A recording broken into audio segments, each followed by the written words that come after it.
Motorcycle चोरी करणाऱ्या खात रोड येथील आरोपीस भंडारा शहरातील जकातदार शाळेच्या समोर पोलिसांनी बेड्या ठोकल्या आहेत। भंडारा शहरातील विद्यानगर परिसरातून दिनांक 16 सप्टेंबर 2024 रोज सोमवारला सकाळच्या सुमारास एक मोटरसायकल चोरीला गेल्याची घटना उघडकीस आली। पोलीस हवालदार साजन वाघमारे, पोलीस हवालदार सुभाष राठोड, पोलीस अंमलदार वैभव काडे, रोहन काडे, विजय राघोरते सर्व SDPO पथक भंडारा अशा पथकाने पोलीस स्टेशन भंडारा परिसरात पेट्रोलिंग करीत असताना जकातदार शाळा भंडाराच्या समोरील रोडने एक इसम मोपेड मोटरसायकल थांबवून चाबीने चालू बंद करीत असताना पोलीस पथकाला दिसून आला। त्याच्यावर पोलिसांना संशय आल्याने त्याला ताब्यात घेऊन शहानिशा करण्यासाठी पोलीस स्टेशन भंडारा येथे त्या नवीन मोपेड मोटरसायकलबाबत माहिती घेतली असता पोलीस स्टेशन भंडारा येथे सदर मोटरसायकल चोरी गेल्याबाबत अज्ञात आरोपीविरुद्ध गुन्हा नोंद आहे अशी माहिती मिळाली। त्यावरून वेळीच पंचासमक्ष रीतसर पंचनामा करून कारवाई करून दिनांक 17 सप्टेंबर 2024 रोज मंगळवारला रात्री 12:09 दरम्यान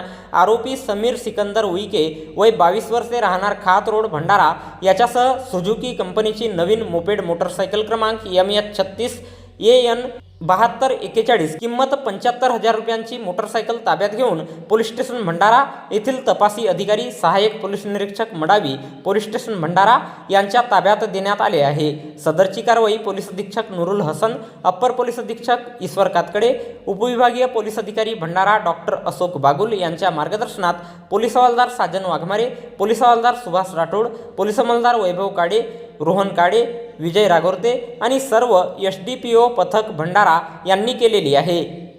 तर याबद्दलची माहिती भंडारा जिल्हा पोलीस दलाच्या वतीने दिनांक 18 सप्टेंबर 2024 रोज बुधवारला एका प्रसिद्धी पत्रकाच्या माध्यमातून देण्यात आली आहे।